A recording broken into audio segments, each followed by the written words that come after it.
이진우의 손에 잡히는 경제.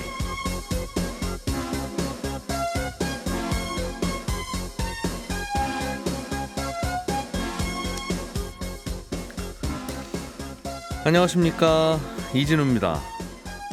요즘 인공지능 업계의 핫 이슈 중에 하나는 온디바이스 AI라는 겁니다. 지금은 인공지능을 작동시키려면 어딘가로 인공지능의 본체가 있는 곳까지 계속 인터넷으로 연결을 해서 데이터를 주고받아야 되는데, 온디바이스 AI는 기기 자체에 인공지능을 장착한 거라서 그러기 위해서는 또 기기 자체에 좋은 반도체를 붙여야 된다는 의미로 반도체 업계가 아주 기대감이 커지고 있습니다. 공정거래위원회가 대형 온라인 플랫폼의 독과점을 막기 위해 추진 중인 플랫폼 공정경쟁 촉진법에 해외 기업은 제외될 수 있다는 이야기가 나오고 있습니다. 이렇게 되면 자칫 우리나라 플랫폼만 우리나라 공정위가 규제하는 역차별법이 되는 게 아니냐는 우려가 함께 나오고 있습니다. 올해 들어서 금 가격이 계속 상승하고 있습니다. 더 오를 거라는 전망도 나오고 있고, 일단 금 가격이 왜 계속 오르는지 일단 이유를 좀 알아보겠습니다. 1월 29일 월요일 손에 잡히는 경제 시작합니다.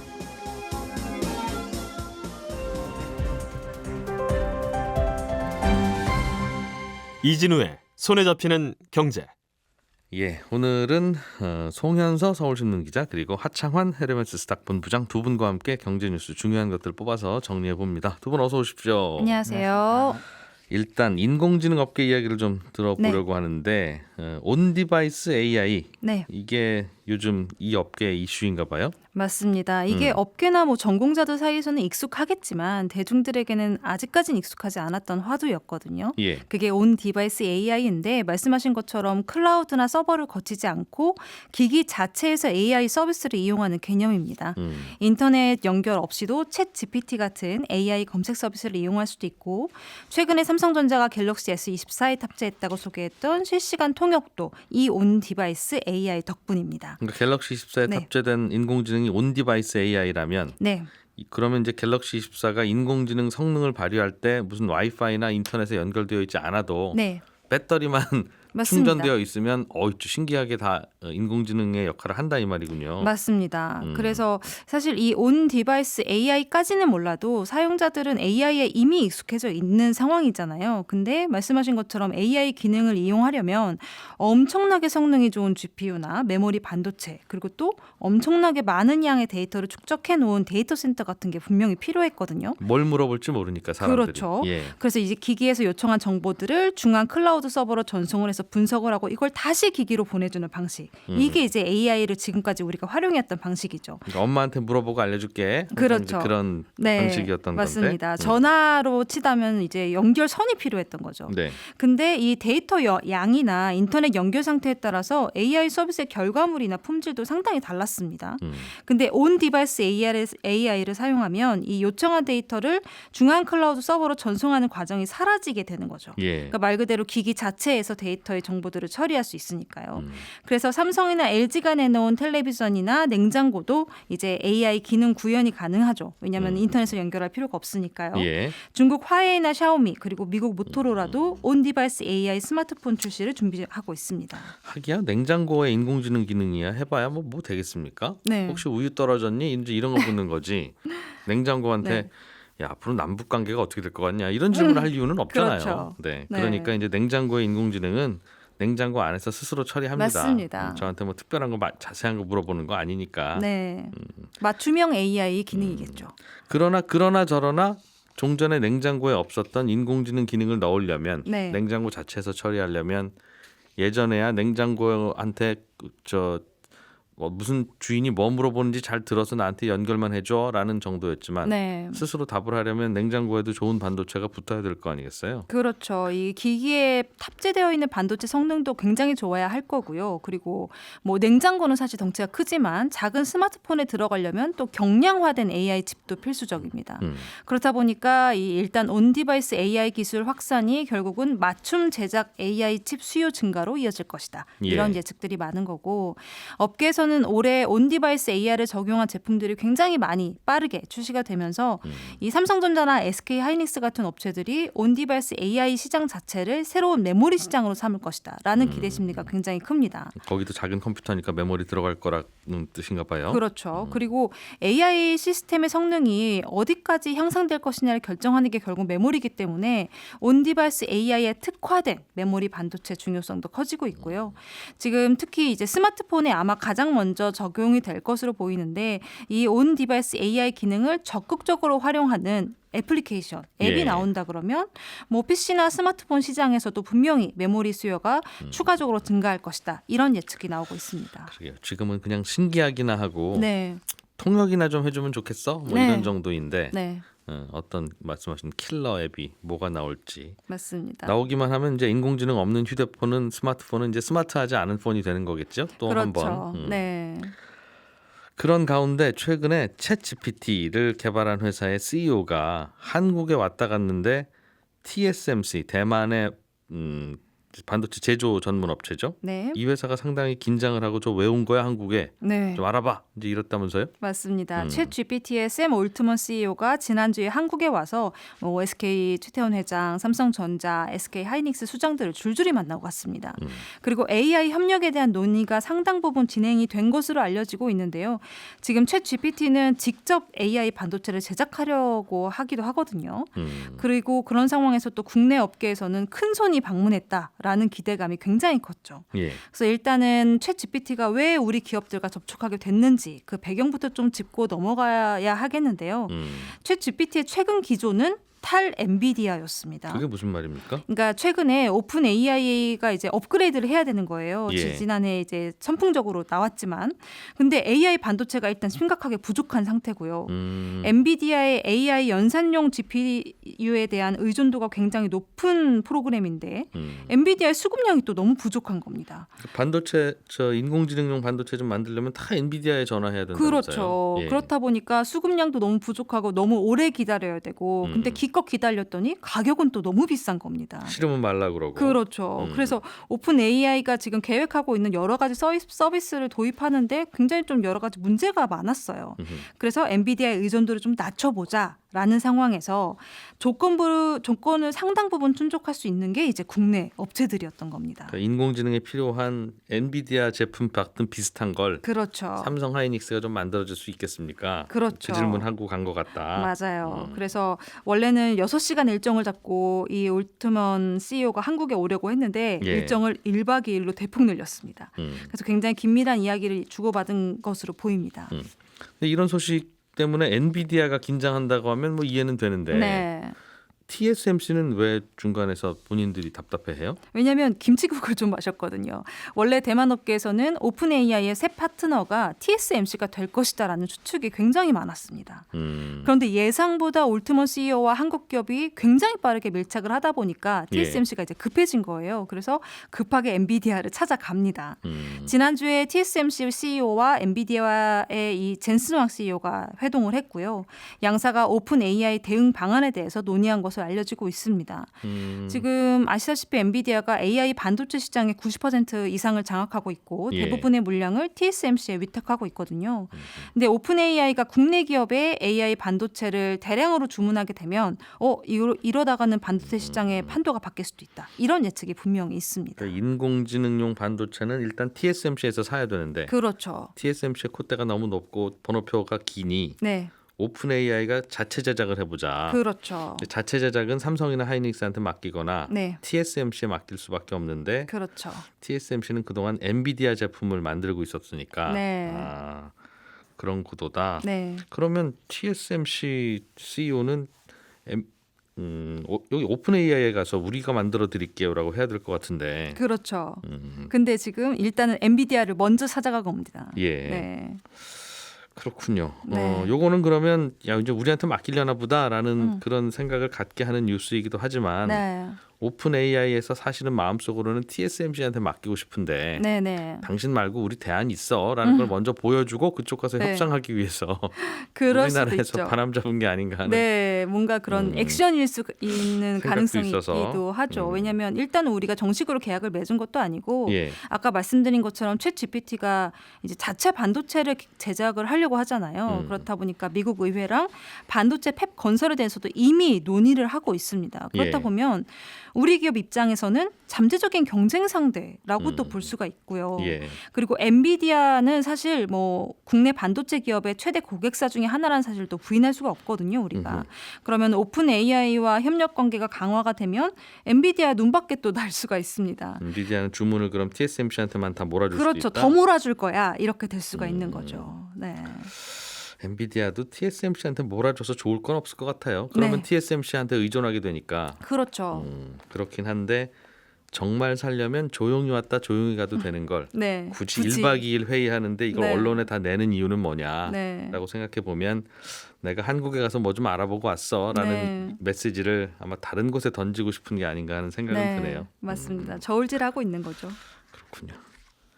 자, 다음은 중국 기업 소식 한두 개 좀 들어보려고 하는데 네. 중국 온라인 플랫폼 알리, 테무 네. 이런 회사들이 돈은 우리나라에서 벌고 규제는 피할 수 있다. 네. 그런 우려가 나오나 봐요. 무슨 얘기입니까? 지금 모바일 시장조사 업체에 따르면 지난해 11월 기준으로 알리익스프레스의 월간 활성 사용자 수는 707만 명, 예. 테무는 354만 명. 그러니까 합산해서 1,000만 명이 넘을 정도로 국내에서 굉장히 빠르게 성장을 하고 있고요. 광고도 굉장히 쉽게 볼 수가 있습니다. 근데 알리와 테무의 매출이 최소 1조 원은 넘을 것이다. 이런 전망은 많은데 실제 매출이 공개가 되지 않아서 알 수가 없거든요. 우리나라에서 올리는 매출. 맞습니다. 네. 글로벌 매출은 공개가 되어 있어요. 근데 우리나라 매출이 공개가 안 되어 있습니다. 예. 지금 뭐 2022년 기준으로 이제 알리 같은 경우는 전 세계에서 180조 원을 벌어들인 것으로 보이지만 뭐 알리도 테무도 다 지금 국내 매출이 공개가 안 되어 있는 상황인데 예. 문제는 공정거래위원회가 이 온라인 플랫폼 기업 독과점을 막으려고 추진하고 있는 플랫폼 공정경제 촉진법에 테무와 알리 같은 해외 기업들은 제외될 가능성이 높다는 겁니다. 그 법이 무슨 네. 법인데요? 이게 일단 사업자의 매출이나 뭐 시장 점유율, 아까 말씀드린 사용자 수 이런 것들을 기준으로 지배적 사업자를 사전에 지정을 하겠다는 게 골자입니다. 그래서 일단 매출이 공개가 되지 않으면 이 법을 적용하는 것 자체가 어려워지겠죠. 지배적 사업자 자체를 그렇죠. 골라내기가 어렵다. 그렇죠. 선정을 해야지 사실 뭐 예를 들면 끼어 팔기 같은 금지 사항을 어겼을 때 매출의 10% 과징금을 부과한다. 이런 것들을 적용시킬 수가 있는데 이게 결국은 해외 기업한테는 적용이 안 되다 보니까 국내 플랫폼 사업자들에게만 이 엄격한 룰이 적용될 수 있다라는 우려가 있는 거죠. 그러니까 쿠팡이 1등인지 알리가 1등인지를 어차피 공정위가 모르니까 그렇죠. 네. 그냥 쿠팡 당신이 지배적 사업자라고 치고 네, 이렇게 치고 넘어간다는 네, 거군요. 맞습니다. 그만큼 이제 글로벌 사회가 됐나 봐요. 네. 우리나라 공정위가 이 회사 매출도 알 수도 없고 사실 여기도 뭐 자체적으로 뽑아보기 전에는 네. 굳이 한국 매출을 왜 뽑아요? 그렇죠. 라고 물어볼 그럴 수 있는 필요가 거니까. 없죠. 네. 다만 그쪽에서 우리 국민들이 소비자들이 쇼핑하면 우리나라 그 집이나 뭐 가게로 보내오는 건 다 우리나라 택배 회사들을 써야 되니까 네. 요즘 택배 회사들은 일감 많아져서 좋다. 네. 그런 반응이더군요. 이게 사실 뭐 국내 택배사들이 지난해 좀 풍파가 있었어요. 코로나19 때는 택배 처리량이 굉장히 늘었다가 예. 2022년에 사실상 엔데믹이 오면서 주문량이 확 줄었죠. 근데 이게 뭐 온라인 시장이 축소됐다고 보기는 좀 어렵고 쿠팡의 역할이 굉장히 컸습니다. 다 대부분 이제 쿠팡이 지배하다 보니 그렇죠. 물량 대부분을 로켓 배송으로 자체 소화하거나 아니면 입점에 있는 판매사 물량까지 로켓 배송이 대신 처리를 해주면서 예. 택배사들이 일자리가 좀 줄었던 겁니다. 쿠팡이 택배사도 운영하니까. 그렇죠. 근데 그 다음에 알리와 테무가 한국 시장에 들어온 거예요. 그러면 또 대규모 택배 신규 수요가 생겼죠. 예. 대체로 알리는 CJ 대한통운의 택배 물량을 밀어주고 있고요. 테무는 한진택배와 계약을 맺고 있습니다. 네. 그래서 이제 지난해 이거를 보니까 택배 회사들이 영업이익도 늘고 실적 개선이 있기는 했어요. 근데 지금 문제는 알리와 테무가 한국의 물류센터를 직접 짓는 걸 공식적으로 검토하고 있단 말이죠. 근데 이게 이제 국내 택배 회사들한테는 그렇게 좋은 소식은 아닌 겁니다. 왜냐하면 알리와 테무가 이제 물류센터를 들고 들어온다 그러면 예. 쿠팡처럼 자체적으로 배송을 처리할 수 있는 시스템도 들고 들어올 수 있는 거거든요. 아니면 중국 업체들이 직접 한국으로 들어올 가능성도 있고요. 예. 물론 이제 시장 경쟁을 통해서 소비자들이 선택의 폭이 넓어지는 것도 굉장히 중요하지만 네. 관련 업계들은 이 부분에 대해서 좀 대비를 하지 않으면 그런 안 되는 상황이 왔습니다. 근데 뭐 대비할 게 별로 없겠네요. 네. 마음은 급한데 네, 맞습니다. 쿠팡도 자체 물량이 많으니까 그냥 택배도 우리가 하지 뭐 맞아요. 라고 한 거고 네. 알리테무도 많아지면 그냥 택배도 우리가 하지 뭐 라고 네. 당연히 할 수 있으니까. 네. 일본 소식 하나 더 보죠. 맛집 어플이 하나 있었는데 한국 식당 손님을 줄어들게 했다. 네.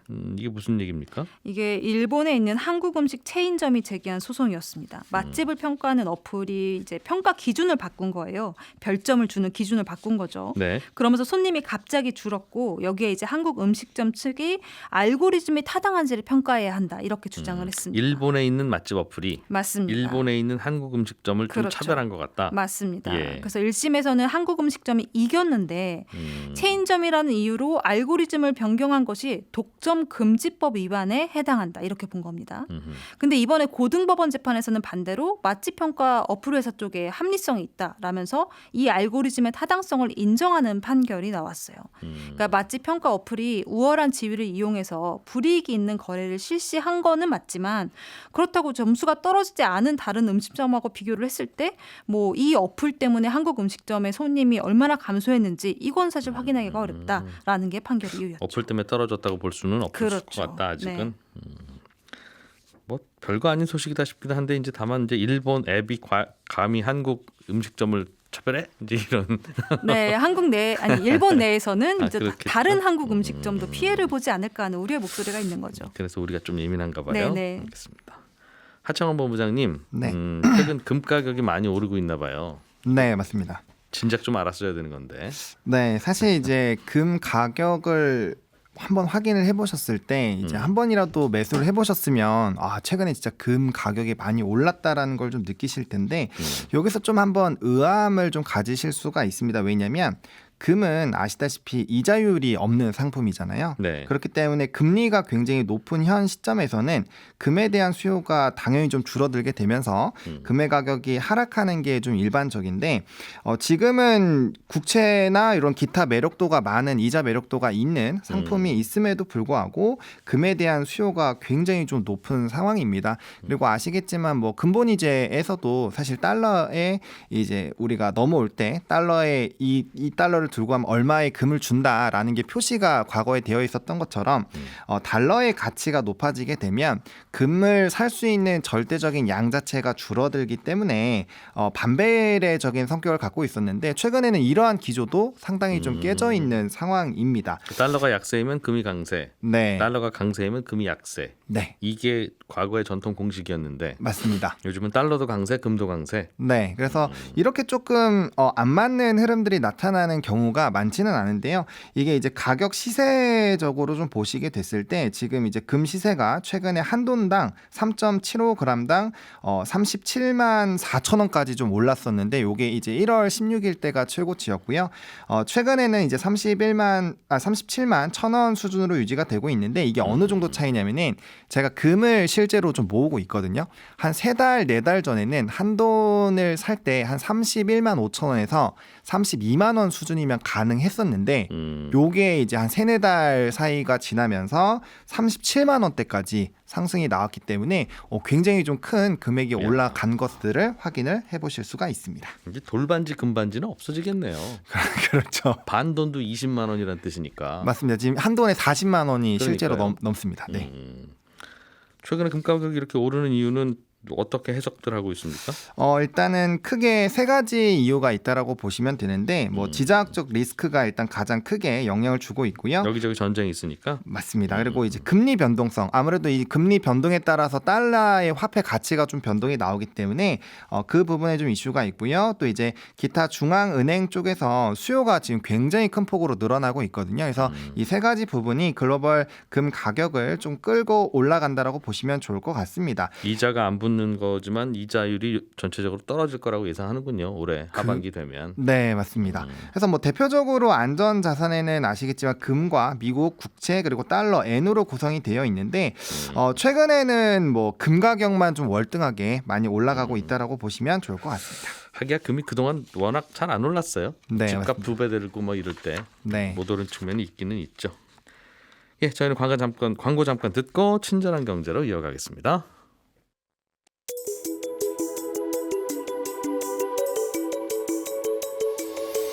경제를 생각하는 사람들의 즐거운 습관, 이진우의 손에 잡히는 경제를 듣고 계십니다. 매주 처음과 끝에 찾아가는 특별한 코너, 친절한 경제가 이어집니다. 네, 오늘은 청취자 정유진 씨가 우리나라는 가만히 보면 부동산 경기가 꺼질 때마다 PF 대출이 문제고 뭐 뇌관이고 PF 대출이 폭탄이라는 뉴스가 꼭 나오는 것 같던데 왜 우리나라만 이런가요? 전 세계 모든 나라들이 다 비슷하게 집 짓고 사는데 우리나라 부동산 PF가 다른 나라와 뭐가 다르길래 우리나라에서만 유독 이런 일이 주기적으로 벌어지는지 궁금합니다. 이런 질문을 주셨습니다. 요즘 문제가 되고 있는 PF 대출이라는 건 아파트를 지을 때 초기에 땅 매입 자금을 마련하기 위해서 빌리는 돈인데요. 이건 이 사업이 성공할지 아닐지도 잘 모르는 상황에서 그냥 계획만 보고 빌려주는 대출이라 이자가 아주 비쌉니다. 그런데 이런 대출을 받아서 열심히 땅을 사들이다가 부동산 경기가 갑자기 꺼지면 이게 사업이 안 될 가능성이 크니까 그렇게 되면 그 비싼 이자를 갚을 방법이 없게 되고 그렇다고 땅을 되팔자니 사는 사람도 없고 그래서 돈 빌려준 금융회사들까지 줄줄이 문을 닫는 연쇄작용이 발생하는 건데요. 그럼 외국은 안 그러냐? 외국은 보통 아파트나 주택 개발업자들이 땅은 자기 돈으로 사고 건축비 정도만 대출을 받습니다. 그리고 그 건축비 대출도 1층 올라가면 얼마 대출해주고 2층 올라가면 얼마 또 빌려주고 이렇게 단계적으로 주기 때문에 부동산 경기가 갑자기 나빠져서 분양이 안 될 것 같더라도 이제 비싼 이자 무는 것도 아니고 거액 대출을 받는 것도 아니니까 그것 때문에 돈 빌려준 금융회사들까지 연쇄적으로 휘청거릴 일은 없습니다. 그럼 우리나라도 그렇게 하도록 하면 되지 않느냐? 그게 잘 안 되는 게요. 일단 외국은 아파트를 지을 때 한 동이나 두 동만 짓는 경우가 많아서 뭐 그까짓 거 한두 동 들어가는 정도의 땅은 자기 돈으로 살 수 있는 업자들이 꽤 있는데 우리나라는 아파트를 지을 때 많으면 몇천 세대씩 대규모 대단지로 짓잖아요. 그러니까 이게 땅값만 수천억 원이라서 그 돈을 현금으로 갖고 사업 시작하는 아파트 개발업자는 없습니다.